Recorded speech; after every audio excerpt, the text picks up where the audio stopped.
decir que tenemos problemas económicos, es verdad. Lo sabe el mundo entero.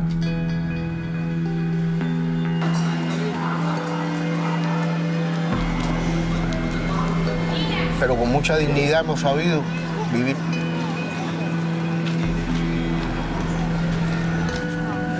Pero ellos no toleran eso.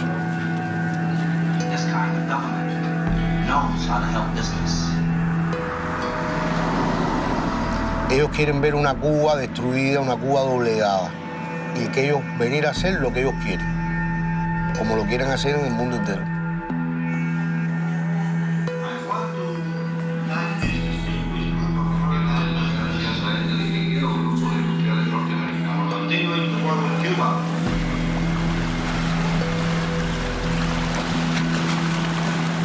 Les gustaría que Cuba sea una colonia de él. Y acabar con esa luz, que es la luz de muchos países y es la esperanza de muchos pueblos. Quieren terminar con eso.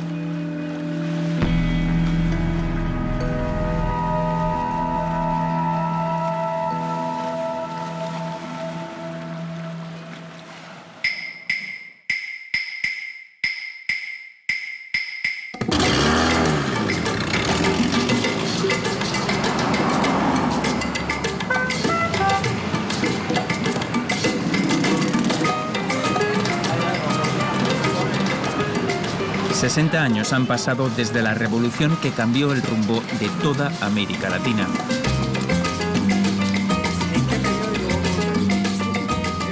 Cuba transpira un aire de transformación, un país bajo prueba constante que lucha por sobrevivir.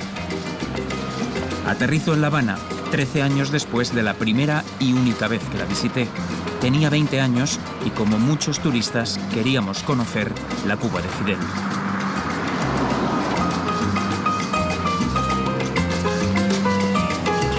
Una ciudad que atrae y cautiva. La música, el ron, el baile y el tabaco dominan las horas de los miles de turistas que hemos recorrido sus calles.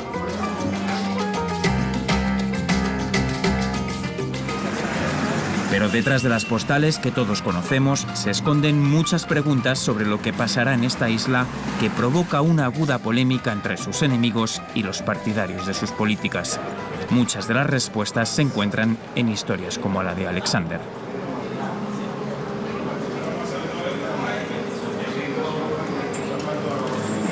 Siempre tuve vocación por la medicina. Ingresé como residente en cirugía cardiovascular en el año 1997 en el cardiocentro William Soler, donde he laborado hasta el día de hoy. Alexander es cirujano cardiovascular. Cobra cerca de $60 al mes, más algunos beneficios como un vehículo otorgado por el Estado. No es mucho más de lo que gana cualquier otro profesional público. Es el resultado de que los salarios estatales estén igualados en Cuba. Alexander podría tener un sueldo mucho mayor en cualquier otro país si decidiera irse. Pero no quiere abandonar la isla, aunque deba vivir en una casa de unos 20 metros cuadrados en la finca de sus suegros. Y Daniel Alejandro, hubo que vacunarlo, ¿cómo fue la cosa? Bien, se portó de lo más bien, no lloró. Oye, muchacho. Ya, no lloró, le pusieron la vacuna y no lloró. No lloró. Ese niño nunca llora con la vacuna, suegra. Se portó de lo más bien. ¿Cuántas vacunas le han puesto al niño? Hoy cumple 7 meses. 7 vacunas. 7 vacunas. Nacieron, todos los meses una vacuna más las 2 al nacer.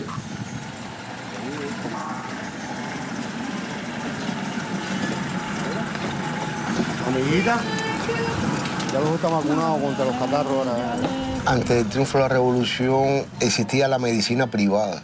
El médico, su ilusión era tener un gabinete privado y se le cobraba al pueblo.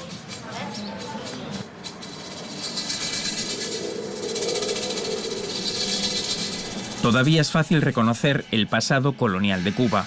La isla era un lugar de ocio para los estadounidenses, donde disfrutaban de mujeres, alcohol y casinos. Estados Unidos apoyaba al dictador Fulgencio Batista y su embajada tenía más poder que la mayoría de los políticos del país. Mientras La Habana era un paraíso para las mafias, el resto del territorio estaba sumergido en la miseria, sin educación, sin sanidad y sin ayuda para enfrentar los contratiempos de la vida. Pasamos de ser colonia de España a ser colonia de los Estados Unidos. Un gran por ciento de la población era analfabeta, no tenía acceso a la educación y el obrero no tenía acceso a esas clínicas privadas ni a esa medicina privada.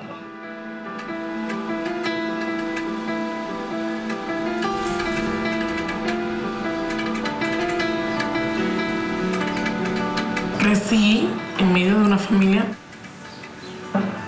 una buena educación, buena atención.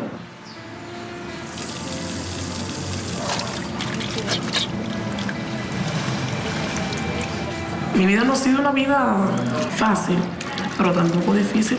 No estoy acostumbrada a pasar hambre, no estoy acostumbrada a pasar miseria, no estoy acostumbrada a nada de eso.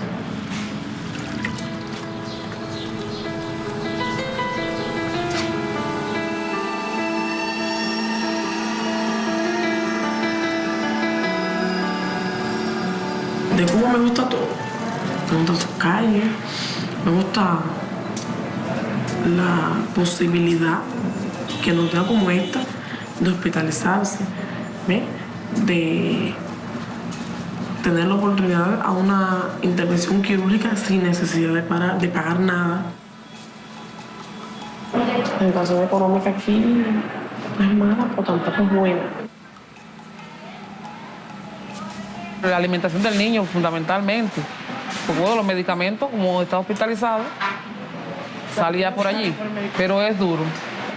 El que tiene un niño enfermo o un familiar enfermo en la casa, prácticamente es para comer, para alimentarse y para la medicina. Pero bueno, el presupuesto, todo el mundo no podemos comprarlo. Todo es caro, muy caro, pero sí hay. Comida sí hay.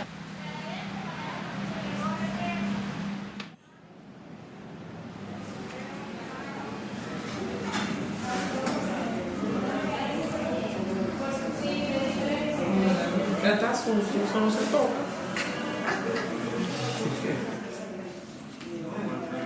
Lenia es de Santiago de Cuba, en el sur de la isla. Tuvo que trasladarse a La Habana para que su niño, Lainier, fuera atendido en el hospital más adecuado para tratar sus problemas de corazón.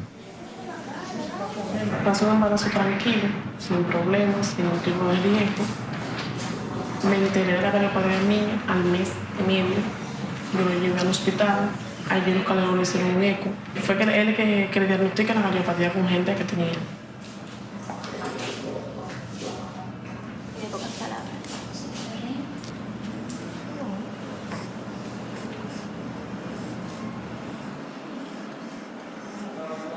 Con respecto al paciente Lainier, este paciente, como conocen, es un niño de 6 meses de edad, tiene el diagnóstico de un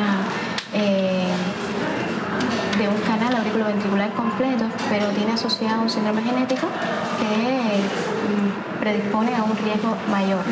Hayamos decidido llevarlo a una cirugía paliativa, que no es lo ideal y que también tiene un riesgo para el paciente. Pero sabemos, o de alguna manera tenemos la angustia de saber que no es la cirugía que le correspondería si tuviéramos todos los medios para poder asumir una corrección. No es un camino sin complicaciones, es un camino, tenemos que ir a 2 cirugías cuando podía haber sido una sola cirugía correctiva. Por tanto, estamos sometiendo a este paciente a una agresión doble. 4-2. Aquí la medicina es gratuita, ¿verdad? Se atienden a los niños, tanto niños como adultos. Tenemos buena atención de los médicos. Ellos hacen lo posible y lo imposible por resolver el caso y la situación. Cuesta, pero por lo menos nosotros, a los pacientes, no nos cuesta nada, ¿ves?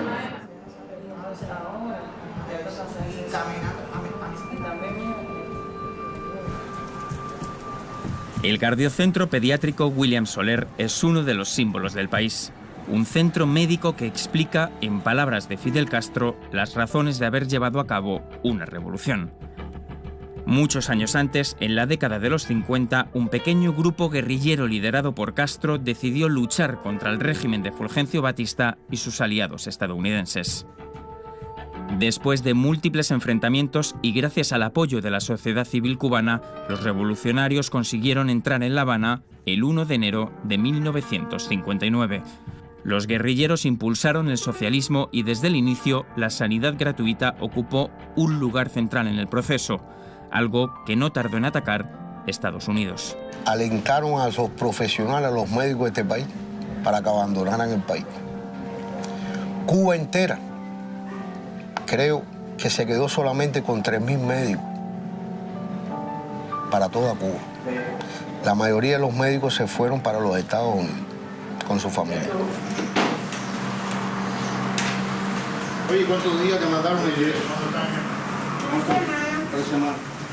¿Generaciones de médicos entonces? Sí. Aquí tienes la primera graduación de médicos formada después del triunfo de la Revolución, fueron ellos. Que la mitad de los médicos de Cuba se fueron. Una de las políticas que hizo el imperio norteamericano era dejar a Cuba sin médicos. Una de las primeras cosas que hizo la Revolución, como se quería aumentar los servicios, era crear nuevas escuelas de medicina. Entonces, mi esposo y yo somos del plan masivo de formación de médicos. ¿Esto es tu abuelo? ¿Con quién tienes este? Este es Jimmy Carter, el expresidente de los Estados Unidos. Provengo de una familia humilde, una familia que desde los primeros momentos me enseñó a valorar a todos los logros que tenía nuestra revolución. Nuestro pueblo y nuestro país ha sabido saltar todos los obstáculos. Como un juego de ajedrez, hemos aprendido desde hace más de 60 años a cómo buscar alternativas y soluciones ante los problemas y ante las dificultades. Cuba se convirtió en una pieza clave de la Guerra Fría, apoyado por la URSS y atacado militar y políticamente por Estados Unidos. Acusada de ser una dictadura, John Fitzgerald Kennedy le impuso uno de los castigos más difíciles de superar, un bloqueo económico. Empresas y países del mundo entero tienen prohibido comerciar con la isla, lo que afecta a la llegada de alimentos, energía o medicinas. El gobierno de Barack Obama dio pasos para restablecer las relaciones diplomáticas con el país, pero la llegada de Donald Trump agudizó aún más la situación. Crear hambre y desesperación en el pueblo cubano, reducir la capacidad de salario, esa es la esencia del bloqueo. Y en cierta medida ha logrado afectar la vida cotidiana del pueblo cubano. El objetivo fundamental detrás de todo, que explica ese bloqueo, está en el ejemplo de Cuba, lo que representa Cuba.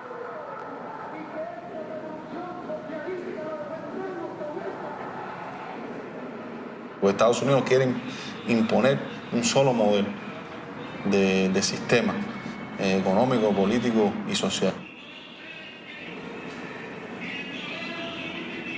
Elías Ramírez es uno de los historiadores cubanos más influyentes de la actualidad. También es un defensor del proceso que ha vivido la isla a pesar de las críticas ante la situación económica o de libertades. En la ley Helms-Burton, de los Estados Unidos, se establecen una serie de requisitos para que Estados Unidos levantara el bloqueo. Entre esos requisitos está la celebración de elecciones con más de un candidato político, elecciones según Estados Unidos libres. ¿Está Cuba dispuesto a celebrar este tipo de elecciones que exige Estados Unidos? Cuba está dispuesta a debatir todos los temas y a tomar decisiones soberanas, pero desde Cuba misma, no porque se lo imponga a nadie. El multipartidismo no es una garantía de democracia. En Cuba ya existió ese sistema, el sistema de varios partidos. Antes del 59, en Cuba había muchísimos partidos.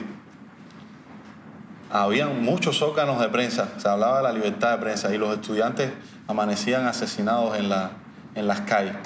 Y fue el periodo de una dictadura, como hablábamos, una de las dictaduras más sangrientas o la más sangrienta que tuvo Cuba a lo largo de la historia. ¿Y en qué consiste realmente para el ciudadano cubano?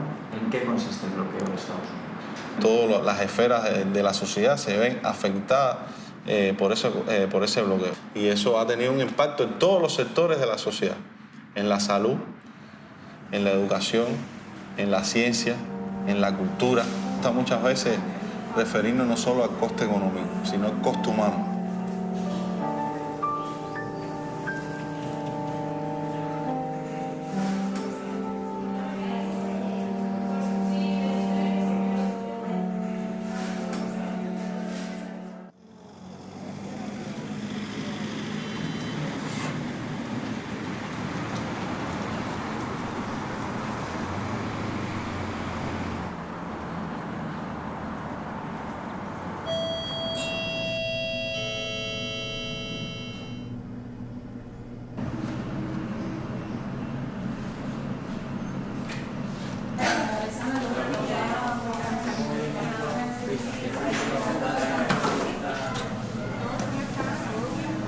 Que la cirugía que hacemos aquí le resuelve a todos los pacientes.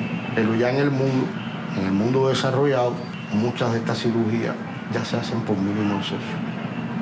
Pero no nos podemos dar el lujo para garantizar la cirugía de comprar determinado por un problema de presupuesto, de que somos un país pobre y bloqueado. Nos falta recursos, nos falta entrenamiento y preparación del personal para las nuevas tecnologías.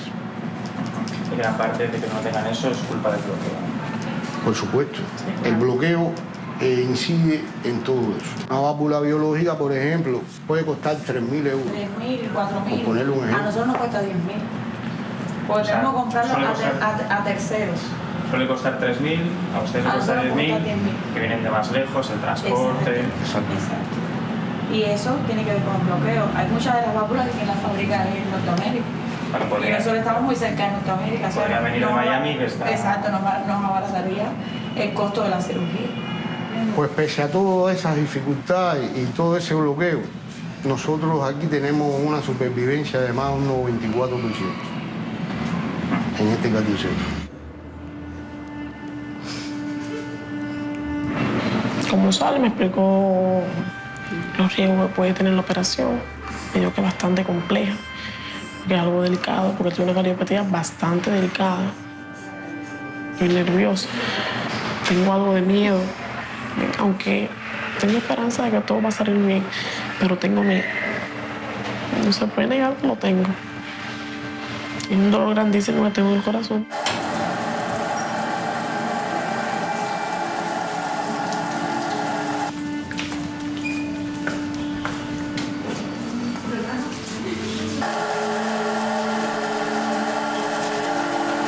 Para mí, ser cirujano cardiovascular significa haber cumplido un sueño de niño. ¿Vio bien el niño? ¿Sí? ¿A qué hora le diste alimento?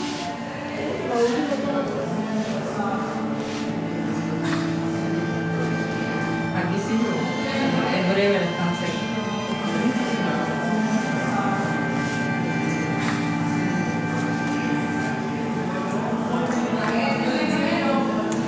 Cada vez que opero un paciente, disfruto ese sueño de ese niño que quería ser cirujano cardiovascular.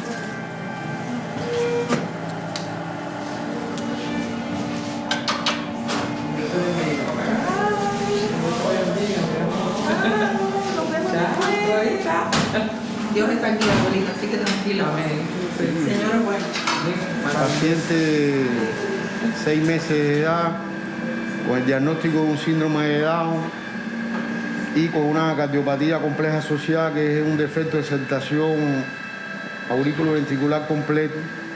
Se le va a realizar ahora una operación paliativa, que es una operación de riesgo para su vida, pero es la única solución que él tiene en estos momentos.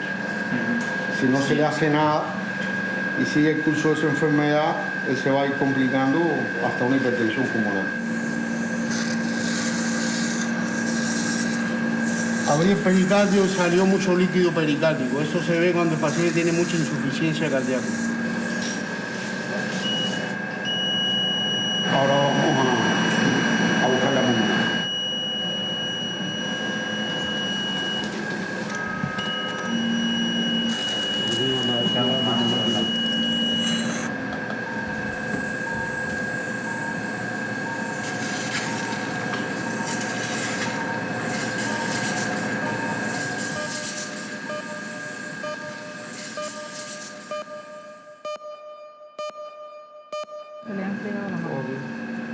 Muchas cardiopatías se pueden resolver sin tener que operar a corazón abierto al paciente.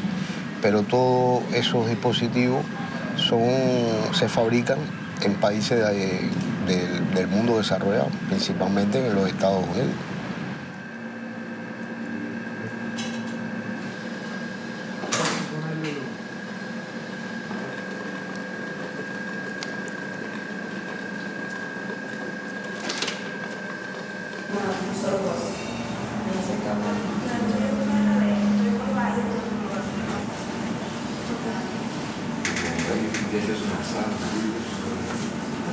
Los familiares del niñito que superó el aire, ¿no? Adelante, los familiares del aire. Bueno, se le hizo la cirugía programada, la toleró, no hubo accidente ni anestésico ni accidente quirúrgico. Ya el paciente está en la sala de terapia postoperatoria. Hay que esperar que se despierte la anestesia y esperar cuál va a ser la evolución. Hasta el momento todo va bien. Por lo tanto, la palabra es esperar.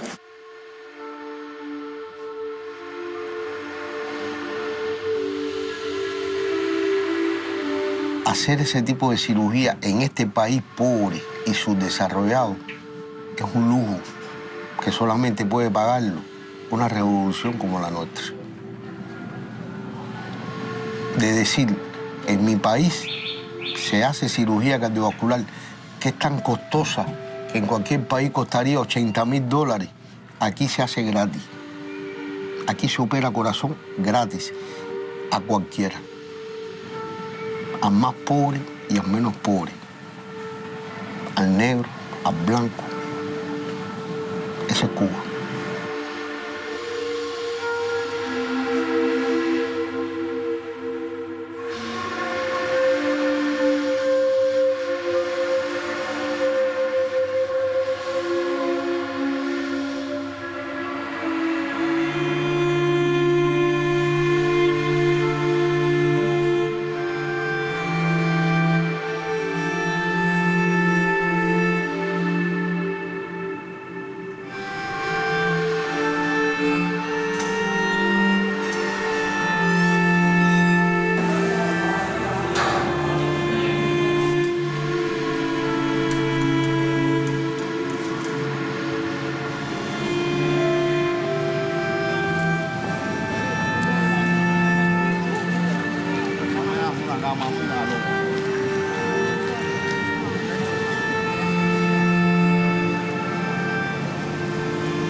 Las sensaciones tras 13 años sin venir a Cuba son muy complejas.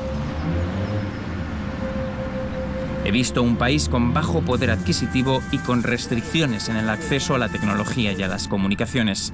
Pero también un país donde nadie se muere de hambre, donde apenas existen las diferencias económicas y donde la medicina desarrollada se realiza sin apenas medios y para todo el mundo.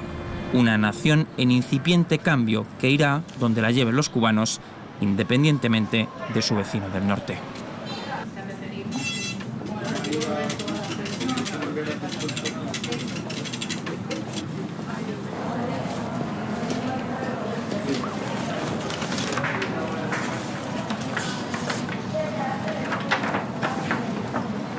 El niñito de la cardiopatía compleja con un canal completo que tiene muy poco peso y está desnutrido, bueno, se decidió que lo mejor para él era hacerle una operación paliativa.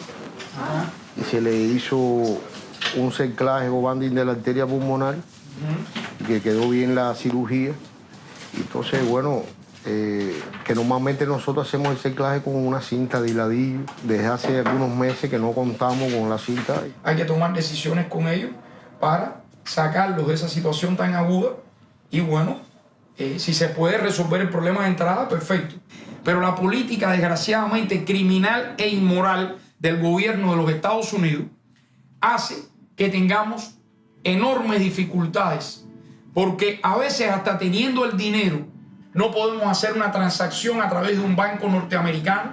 ¿Y quiénes son los que se afectan con todo eso? Se afectan los pacientes, ¿Qué culpa tiene el paciente, un niño que nació de una situación de diferencias políticas entre un país y otro? ¿Qué culpa tiene ese niño? ¿Qué culpa tiene esa familia?